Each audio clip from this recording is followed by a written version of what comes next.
former ASPI Chair, former Senator Stephen Loosley, just in relation to that, we saw the big announcement this week of the peace deal that hostages, those that are alive, returned thankfully, but now quite a precarious, uncertain situation continues. And it was always going to be this way, Kieran, though I'm reminded when looking at Middle East politics and Middle East negotiations, we had a circumstance during the Reagan administration where the Reverend Jesse Jackson, who was a pronounced critic of the Republican administration of the day, brought back a US flyer from Assad's Syria. Flyer had been shot down over Syrian airspace. And when President Reagan was asked about the Reverend's intervention, he simply said, you can't argue with success. And that's true. So since the Abraham Accords, we've been hoping for more movement in the Middle East. We have it now.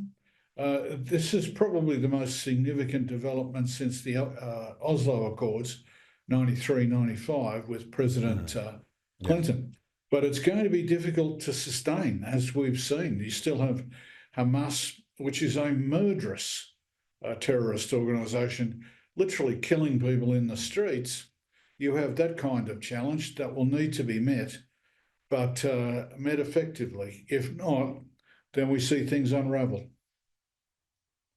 Indeed. And so this goes to the issue, one of the many in that web of such complex relations, not just between Palestinians and Israelis, but among the clans of the Palestinian territories themselves. And then, as you rightly point out, the violence which is so on display given modern technology and the phones and so on, that has been going on for many, many decades, but this was on show for everyone to see, the brutality of the Hamas terrorists there. And so the question is, you know, they're saying they're going to disarm, but will they disarm when the next clan and the next area is threatening to override them and so on? So there's all those internal issues that they've got to try and navigate. And as someone put to me yesterday on air, that international force, stabilising force, couldn't come soon enough because it needs to fill the vacuum. Absolutely right. And the vacuum will be filled either by countries and people committed to a peace settlement, or by those who seek to overturn it, as happened with the Oslo Accords. Now, you have a couple of elements here just worth considering as we talk, Kieran. Firstly, there are some American boots on the ground at this time in Israel, and an American presence is essential. Madeleine Albright's comment that the US is the indispensable country remains true. The other element that I think is important is the simple fact that, the breadth and depth of the engagement of countries in the region now stretches from Ankara to Abu Dhabi. And if we saw all of those powers, therefore the peace settlement signing, it's an indication that there are people prepared to step up, not only the Europeans, not only the locals, but people more broadly who want to see this settlement work. So they're hopeful signs, and we're going to have some difficult periods. We're going to have some serious challenges, but I prefer to be modestly optimistic about the point we've reached, and we can see the horizon. And indeed, and just to go back to where we began and that comment, that quote that you used of Ronald Reagan back in the day, you can't argue with success, that can be put to many of Donald Trump's critics this week as well. And it will be. It will be in terms of Trump's domestic and foreign critics. And the Trump administration is under fire in Washington for any number of real and perceived omissions and commissions. And the president will use this Middle East success to effect in the corridors of the Capitol and well beyond. Now, does that actually tally more votes in the Republican camp moving towards the November midterms next year? Remains to be seen. I suspect cost of living and issues of kitchen table concern will continue to dominate.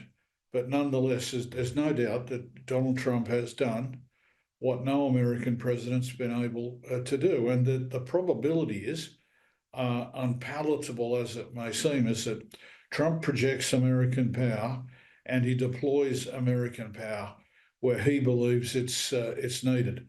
And that is not lost on Beijing and Moscow, well beyond the Middle East. No. And at home, as you touched on, various issues with Democratic governors and with the press corps and the Pentagon required to sign agreements that they won't speak to those not authorised to, and they've staged a walkout in the last couple of hours. Gone. The Pentagon press pack. What I find amazing about Donald Trump, and I know that if the Defence Secretary, or what is he now, the Secretary of War, is wearing this. This is Donald Trump trying to exclude journalists who are critical of the administration. Now, I actually always admired the Americans for developments in constitutional law, such as the First Amendment, and which forbids the administration from deploying anti-press legal gambits. We have a situation now in which, if you are critical of the president, and let's be candid, critical of the president, then you can be excluded from the Pentagon. A while back, you'll recall this, Karen, I think the viewers will recall it, that journalists who irritated Donald Trump were being excluded from the White House press briefings. So he is absolutely determined to corral and control the press wherever he can, in absolute contrast to what the Founding Fathers wanted with the First Amendment. So we're in for some real arguments there. The Supreme Court looks like it may be preparing to gut the Voting Rights Act passed by Lyndon Johnson in '65. There are all kinds of constitutional arguments that are going to have application between now and the next trip for Americans to the ballot box. Indeed. Stephen Loosley, great to get your insights as always. Thank you.